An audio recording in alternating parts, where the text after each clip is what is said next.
It's been more than a decade since a local man was convicted of a crime that he says he did not commit.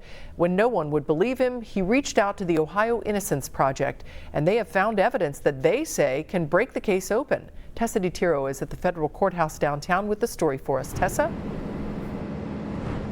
Good evening, CAMMY. Well, the Ohio Innocence Project is taking Kevin Thornton's case to the federal courthouse. They say that with his sentence almost up, this isn't about getting Thornton's out of jail. This is actually about clearing his name. This is footage from September 2007, just after the Cash Express in Milford was robbed.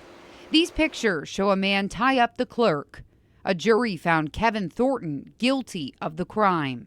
12 years later, Thornton and the Ohio Innocence Project say it's not him. We had those DNA tested, and the two zip ties had a man's DNA on them. It was the same man's DNA on both zip ties, and it was not Kevin Thornton's DNA. After several appeals, Donald Castor and his team took over the case. And our expert was able to conclude, basically using geometry, that the perpetrator was 5'11". Kevin is 6'3" or 6'4". He's way too tall to have been the perpetrator based on math. Castor brought this evidence to court. We were sure that we had proved Kevin's innocence. We had DNA. DNA is usually the gold standard for the courts. Claremont County Common Pleas Judge Jerry McBride denied the petition. Kevin's mom died about 2 months before he was released from prison to the Talbert house, so he didn't ever get to see his mom outside of a prison visiting room again.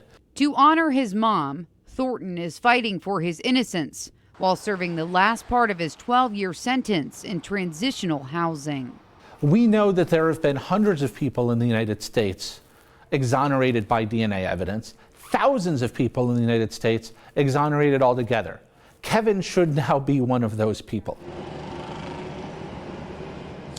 Last month, federal magistrate Michael Mers denied Thornton's appeal for a new trial. Now his lawyers are asking U.S. District Judge Michael Barrett to review the case. He is set to make a decision soon. Downtown, Tessa DITIRRO, Local 12 News. CAMMY. All right, Tessa, thank you. If an appeal is not granted, Thornton will finish his time at the Talbert house and then be put on post-release control for 5 years.